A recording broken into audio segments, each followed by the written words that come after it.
An attic is not a storage space. It is a library of a life lived.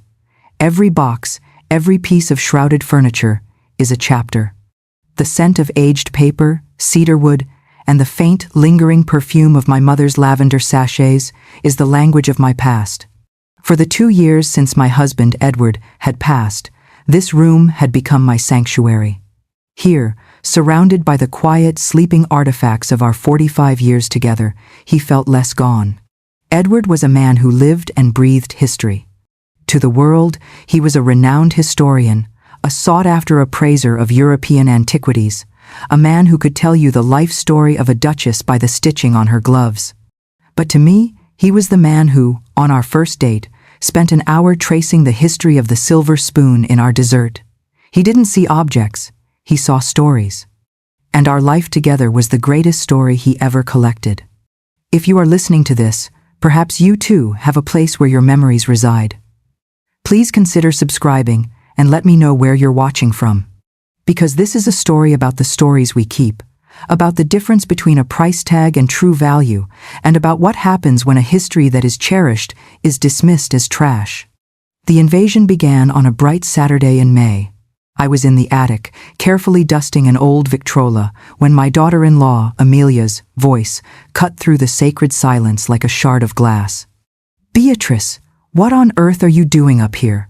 It's 100 degrees, and the dust? It's a health hazard." She appeared at the top of the stairs, a vision in pristine, white yoga pants and a designer top, a stark, modern slash of color in my sepia-toned world. My son, Thomas, followed dutifully behind her, carrying 2 empty cardboard boxes. He gave me a small, apologetic smile. "Good morning, dear," I said, my voice soft. "I was just visiting with some old friends." Amelia scanned the room, her nose wrinkled in distaste. "It's not a sitting room, Beatrice. It's an attic. We're here to finally tackle this chaos. I've scheduled a charity pickup for Monday. We're going to modernize, declutter, optimize the storage space." She spoke in the sharp, efficient language of a corporate executive, a language that had no translation for nostalgia. My son, my gentle Thomas, who had spent his childhood in this very attic, listening to his father's tales of knights and forgotten kings, simply nodded. "Amelia just thinks it's time for a bit of a clear-out, Mom. Make things more manageable for you." Manageable. That was the word they used. As if my memories were a portfolio to be streamlined, my life's chapters a series of assets to be liquidated. For the next hour, I was a silent ghost in my own history as Amelia directed the dismantling of my past. She moved with a brisk, unsentimental energy, pointing at boxes with the authority of a general. "This can go. That's hideous. Definitely go. Do we really need your grandfather's old fishing rods?" Thomas would occasionally try a weak protest. "But Dad loved those." "And Dad is gone, Thomas," Amelia would reply. Her voice softened with a veneer of pity that was more cutting than any anger. "We have to be practical. We have to look forward." It was then that she saw it. Tucked away under the eaves was a heavy, leather-bound trunk, embossed with a faded coat of arms I knew so well. "What's in this monstrosity?" she asked, tapping it with her expensive sneaker. My heart quickened. "Gently, my dear," I said, moving towards it. "That is something very special." Together, Thomas and I lifted the heavy lid. Inside, nestled in layers of acid-free tissue paper, lay my wedding dress. 50 years had passed, but the ivory silk, spun with what looked like moonlight, had not yellowed. It was a masterpiece of intricate embroidery and delicate seed pearls, shimmering softly in the dusty light. A wave of memory washed over me. I was 20 again, standing in a small, sunlit chapel, Edward's hand in mine. He had looked at me in that dress and whispered, "You look like a queen from a forgotten fairy tale." He had a story for everything, and the story of this dress was his favorite. Amelia peered into the trunk, her expression one of profound disappointment, as if she had expected to find gold bars. She reached in and picked up the dress, holding it between her thumb and forefinger as if it were a soiled dishcloth. "This is it?" she asked, a note of derision in her voice. "This is the big, special treasure?" "Beatrice, it's a yellowed, moth-eaten old rag." "It is not," I said, my voice firmer than I intended. It is a piece of history. A piece of our history. She let out a short, sharp laugh. It's a piece of fabric, and it's taking up valuable real estate. This was the moment, the clash of two worlds, two belief systems, embodied in a single 50-year-old dress. My son stood between us, his face a mask of miserable conflict. He looked at his wife's dismissive glare, then at my pleading eyes, and as he always did, he chose the path of least resistance. He chose silence. Amelia held the dress up, the glorious weight of its silk and history dangling limply from her perfectly manicured fingers. She examined it not with the eye of a historian, but with the cold, dismissive appraisal of a fashion blogger judging last season's trends. "Honestly, Beatrice," she said, her voice dripping with a condescending sweetness that was her signature weapon. "I don't understand why you'd keep something like this. The cut is completely outdated, and look at this yellowing lace. It's practically disintegrating." "That lace," I said, my voice quiet but steady, "is 16th century Belgian needlepoint. Edward's great-grandmother acquired it from a royal estate sale in Brussels. He said it was the oldest part of the dress, a piece of the past woven into our future." I was trying to give her the story, the context, the very soul of the object she was holding. I was trying to speak a language she simply could not, or would not, understand. She just rolled her eyes. "It's old lace, Beatrice. Let's not get carried away with fairy tales." She turned to Thomas, seeking an ally. "Darling, can you imagine me wearing something like this? I'd look like a ghost." Thomas, my son, who had grown up hearing the story of that very lace, who had once traced its delicate patterns with his small fingers while his father explained its history, just gave a weak, uncomfortable shrug. "It's a different style, I guess," he mumbled, his eyes fixed on a dusty corner of the attic floor. His betrayal was not in an act, but in the lack of one. He did not defend his own history. Amelia's patience, a commodity she possessed in very short supply, finally snapped. She had expected me to meekly agree to her decluttering crusade, to gratefully accept her judgment on my life's possessions. My quiet resistance was, to her, an act of defiance. "Look," she said, her voice losing its sugary coating and taking on a sharp, impatient edge. "We're here to make progress, not to take a trip down memory lane. This attic is a fire hazard and a storage nightmare. We're getting rid of anything that isn't either useful or valuable. And this," she shook the dress slightly, "is neither." The finality in her tone was chilling. She was not just discarding a dress, she was invalidating a life, my love story with Edward. She was declaring it all obsolete. It was then that Maria, our housekeeper, appeared at the top of the stairs. Maria had been with our family for over 30 years. She had watched my son grow up. She had been a quiet, steadfast presence through my husband's illness and a silent comfort in my grief. She was carrying a tray with glasses of iced tea. "Excuse me, Mrs. Ainsworth," she said, her voice soft. "I thought you all might be thirsty." Amelia's eyes lit up. She saw not a loyal family friend, but a solution. A way to end this tedious debate and assert her authority in the most public and humiliating way possible. She turned to Maria, a cruel, brilliant smile spreading across her face. And then, in front of me, in front of my own son, she performed the act that would set in motion the unraveling of her own carefully curated world. She held the dress out to the housekeeper. "Actually, Maria, you can take this," she said, her voice loud and clear. "I'm sure you can find some use for it. A Halloween costume for your granddaughter, perhaps? Or you could cut it up for cleaning rags. It's just an old piece of trash, after all." Time seemed to stop. The dust motes dancing in the sunbeams froze mid-air. The only thing that moved was the dress, as it passed from the hand of my daughter-in-law to the hand of my housekeeper.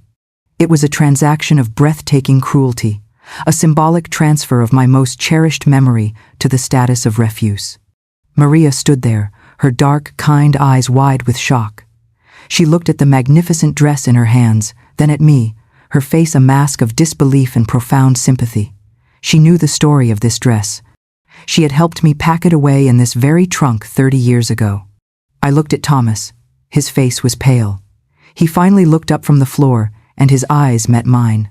I saw shame in them, yes, but I also saw something else. A desperate, silent plea for me to just let it go, to not make a scene, to not challenge his wife, to swallow the poison she had just served me for the sake of his peace. And in that moment, I knew I had not just lost a dress. I had lost my son. He had stood by and watched his wife take a piece of his mother's soul and declare it garbage. I did not cry. I did not scream. I simply felt a profound, cold calm settle over me. The kind of calm that comes after the storm has passed and all that is left is wreckage.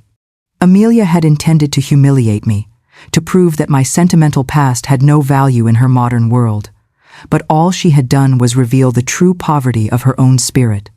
"Thank you, Maria," I said, my voice steady, my gaze fixed on the loyal housekeeper. "Please, take good care of it." My words were a quiet dismissal, a signal that the conversation was over. Amelia, mistaking my calm for defeat, gave a triumphant little smirk. She had won.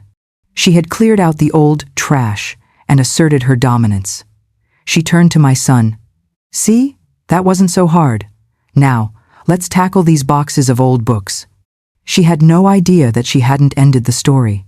She had just set the true protagonist free. After Amelia and Thomas had finished their purge of my past, leaving behind a sterilized, soulless attic and a small pile of boxes deemed acceptable, they left. The house fell back into its familiar silence, but it was a different kind of quiet now. It was the silence of a battlefield after the victors have departed, heavy with the ghosts of what had been lost. I did not go back up to the attic. The room was no longer a sanctuary. It was a crime scene. Later that evening, there was a soft knock on the door of my study. It was Maria. She stood in the doorway, her hands clasped in front of her, her face a mask of quiet indignation. In her arms, carefully folded and wrapped in a clean linen sheet, was the wedding dress. "Mrs. Ainsworth," she began, her voice a low, respectful whisper. "I could not do it. I could not throw this away. It would be a sin." She came into the room and gently laid the dress on the chaise lounge. Even in the dim light of the study, the silk seemed to glow with a life of its own. Maria reached out a tentative hand and stroked the fabric. "I remember the day Mr. Edward brought this home," she said, her voice thick with memory. "Just before the wedding. He was so proud. He told me it had belonged to a princess. I always thought he was just being romantic." "He was always romantic," I said, a sad smile touching my lips. "But in this case, he was also telling the truth." Maria's eyes widened. "So the stories, they were real?" "Every word," I confirmed. "It belonged to Princess Isabella of Parma. Edward traced its lineage for years. It was the crown jewel of his private collection. He gave it to me as a symbol," he said, "a piece of history to start our own history with." A single angry tear traced a path down Maria's weathered cheek. "And that woman," she called it trash. She spat, the word an insult. "She knows the price of everything, that one, but the value of nothing." She looked at me, her eyes filled with a fierce, protective loyalty. "We cannot let her win, Mrs. Ainsworth. We cannot let Mr. Edward's memory be treated this way." In that moment, Maria was not my housekeeper. She was my ally, my general. Her righteous anger was a spark in the cold darkness of my own weary resignation. I had been prepared to grieve, to retreat, but Maria's loyalty reminded me that some things were worth fighting for. "What do you suggest we do, Maria?" I asked. Her expression became shrewd, a look I had never seen on her face before. "When my sister passed," she began, "she left me an old silver locket. I did not know if it was real. So I took it to a man my cousin knows, a small, quiet shop in the old part of town. He is an honest man. He doesn't work for the big, flashy auction houses. He works for the stories. He will know what to do." It was a brilliant idea. Amelia and her world operated in the glittering, high-profile auction houses of Sotheby's and Christie's Officeau, a place she followed religiously. A small, dusty antique shop in a forgotten corner of the city was a world she didn't even know existed. It was the perfect place to begin. The next day, on her day off, Maria carefully packed the dress in a nondescript box and took the bus downtown. I waited, my heart a nervous drum against my ribs. It was one thing to know the story of the dress. It was another to have its value confirmed by the outside world. Maria returned late in the afternoon, her face flushed with excitement. "Mr. Rossi? That is his name, he almost fainted," she reported, her words tumbling out. He had never seen needlepoint of that quality. He recognized the maker's mark on one of the silver threads, a royal dressmaker from the 18th century. He said it was like finding a lost Rembrandt in a garage sale. Mr. Rossi, it turned out, knew he was out of his depth. He told Maria that a piece of this magnitude could not be appraised by him alone. It required a true expert, a specialist in historical textiles. He knew only one man in the country with the reputation and expertise to do it justice, a man named Dr. Alistair Finch. I almost laughed out loud. Alistair Finch. He was not just an expert, he had been Edward's fiercest professional rival and, in later years, his closest friend. They had spent decades trying to outdo each other, a long and glorious game of historical one-upmanship. If anyone on earth could understand the true significance of this dress, it was Alistair. "Mr. Rossi has already called him," Maria continued, her eyes shining. "Dr. Finch is flying in from London next week," he said. From the description alone, it could be the discovery of the decade. The plan began to form in my mind. A beautiful, intricate strategy, as carefully constructed as one of Edward's historical theses. This was no longer just about a dress, it was about legacy. It was about teaching a lesson that my son and his wife so desperately needed to learn. "Maria," I said, a new, cold resolve in my voice. "Mr. Rossi is not to speak of this to anyone else, only Dr. Finch. And when Dr. Finch makes his appraisal, he is not to announce it in some dusty academic journal. He is to announce it to the world, on the biggest stage possible." Maria smiled, a slow, knowing smile. "I believe I understand, Mrs. Ainsworth." For the next 2 weeks, the house was quiet. Amelia was smug and self-satisfied, convinced she had successfully streamlined my life. She was busy, she told Thomas, preparing a presentation for a major charity gala she was co-chairing, an event that would be covered by all the major news outlets. The perfect stage, she had called it. I couldn't have agreed more. The night of the annual museum gala was one of the biggest events on the city's social calendar. It was a glittering affair of old money and new ambition, a place where fortunes were flaunted and reputations were made or broken. For Amelia, it was the Super Bowl of social climbing. As co-chair, she had spent months planning every detail, ensuring her name would be synonymous with the evening's success. She had, of course, arranged for a table, but had made it clear to Thomas that it was a networking event and not really suitable for me. I was more than happy to stay home. My presence was not required for my plan to unfold. I sat in my study, a glass of sherry in my hand, watching the live stream of the event on my tablet. The red carpet coverage was a parade of feigned smiles and borrowed diamonds. Finally, the broadcast moved inside to the grand ballroom, where the auction, the centerpiece of the evening, was about to begin. And there was Amelia, on stage, standing beside the auctioneer, looking radiant and powerful in a silver sequined gown. She was in her element, the queen of her curated kingdom. "And now," the auctioneer announced, his voice booming through the ballroom, "we have a very special, late addition to our program. A piece of history that has been generously loaned to us for its first public unveiling in over 200 years. To introduce it, please welcome the world's foremost expert in historical textiles, Dr. Alistair Finch." My heart gave a little flutter. It was time. On the screen, my dear old friend Alistair walked onto the stage. He looked distinguished, authoritative, every bit the renowned academic he was. Amelia, who had no interest in dusty old academics, gave him a polite, dismissive smile and stepped back, eager to get on with the bidding. "Good evening," Alistair began, his voice resonating with a quiet passion. "We live in a world of fast fashion and disposable trends. But tonight, we have a rare opportunity to witness something that endures, something that carries a story not of a season, but of centuries." Behind him, on a velvet-draped platform, 2 attendants in white gloves carefully unveiled a mannequin. Upon it, illuminated by a single brilliant spotlight, was my wedding dress. It was breathtaking. Professionally restored, the ivory silk seemed to radiate a soft internal light. The intricate silver embroidery and seed pearls shimmered, and the 16th-century Belgian needlepoint lace at the collar and cuffs looked ethereal, a delicate web of history. It was no longer a dusty relic from an attic. It was a work of art. I saw a flicker of confusion on Amelia's face. The dress looked familiar. She leaned over and whispered something to the auctioneer, a slight frown creasing her brow. She was looking at a masterpiece, but all she saw was a faint echo of the old rag she had so carelessly discarded. "What you see before you," Alistair continued, his voice building, "was believed to be lost to history after the fall of the Bourbon monarchy. This is the wedding gown of Princess Isabella of Parma, a masterpiece of 18th-century royal couture. For decades, its whereabouts were a mystery, a legend among historians." A collective gasp went through the opulent ballroom. On the screen, I could see people leaning forward, grabbing their opera glasses, the air crackling with excitement. Amelia had now gone completely still. Her polite smile was frozen on her face, but her eyes were wide with a dawning, horrified recognition.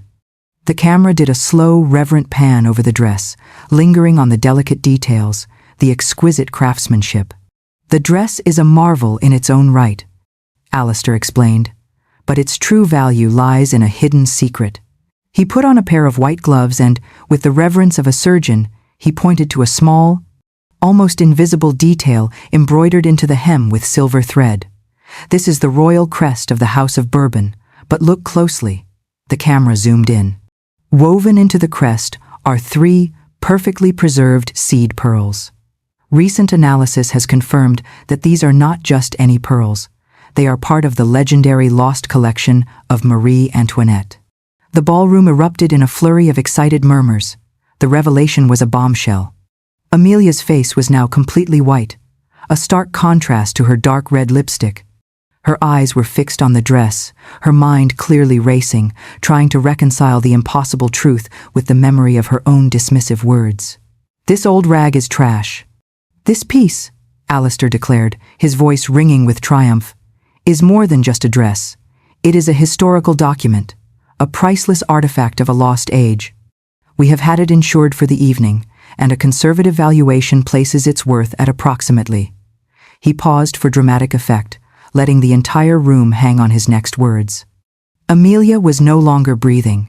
She was a statue of pure, unadulterated greed and regret. $3 million. The number landed in the room like a thunderclap. The camera, as if sensing the drama, cut directly to a close-up of Amelia. Her face crumpled. The carefully constructed mask of the confident, powerful socialite disintegrated, revealing the raw, sputtering disbelief beneath. Her mouth opened, but no sound came out. She swayed on her feet, her hand flying to her chest. "And the most remarkable part of this story," Alistair concluded, "is how it was found. It was not discovered in a dusty European castle, but in the attic of a private local residence, where it had been cherished and preserved for 50 years as a simple token of love by the family of the late, great historian Edward Ainsworth. He had done it. He had honored his friend and, without ever mentioning a name, he had laid the entire damning story at Amelia's feet for the entire world to see. On the stage, my daughter-in-law, the co-chair of the gala, the queen of her own little kingdom, let out a small, strangled gasp. Her eyes rolled back in her head, and she collapsed in a heap of silver sequins on the floor. I turned off the live stream. The drama on the stage, the gasps, the frantic rushing of assistants, the undignified spectacle of my daughter-in-law fainting from the sheer, overwhelming weight of her own greed was not something I needed to witness a second longer. My part in that world was over. The truth was now a public record, a beautiful, undeniable fact displayed for all to see. I took a slow sip of my sherry. It tasted like quiet, perfectly executed justice. The aftermath was exactly as I had anticipated. My phone began to ring, the calls coming one after another, a frantic cascade of curiosity and disbelief. News outlets, society bloggers, distant relatives I hadn't heard from in years. I didn't answer. I let the machine take their messages, their breathless questions fading into the quiet of my study. The first person I did speak to was my son. he called an hour later, his voice a broken, trembling whisper. "Mom, did you see?" "I saw, Thomas," I said, my voice gentle but firm. There was no triumph in it, only a profound sadness for the son I had raised. I had no idea," he stammered. "Dad never said, 'Is it true? $3 million?'" Even now, in his shock, the first thing he focused on was the money. "The money is the least interesting part of the story, Thomas," I replied. "Your father gave me that dress because it represented a history of love and survival. A story. It seems your wife doesn't have much appreciation for stories." There was a long, painful silence on the other end of the line. I could hear the sounds of a hospital in the background, the faint beeping of machines, the overhead paging system. She's a mess," he finally said. "She keeps saying it's her dress, that the maid stole it from her. The gala committee is in chaos. Everyone is talking." "I imagine they are," I said calmly. "Mom, what do we do?" he asked, his voice that of a lost little boy. Can we get it back?" "We." The word was a desperate attempt to place himself back on my side of the battle line, now that he knew which side was winning. "There is no we in this, Thomas," I said, the words costing me more than he would ever know. "You made your choice in the attic that day. You stood by in silence while your wife treated your family's legacy, and your mother, like refuse. Silence is a choice, and choices have consequences." I paused. "The dress is where it belongs, and now I need to rest. Goodbye, Thomas." I hung up the phone before he could reply. It was one of the hardest things I had ever had to do, but I knew it was necessary. The lesson, for him, was only just beginning. The next morning, Amelia arrived at my door. She was not the confident, imperious woman I was used to. Her face was pale and puffy from crying, her designer clothes looked rumpled, and the arrogance in her eyes had been replaced by a raw, desperate panic. She didn't wait for me to invite her in. She pushed past me into the foyer. "We need to talk," she said, her voice a harsh, demanding whisper. "I believe we said all that needed to be said in the attic, Amelia," I replied, not moving from the doorway.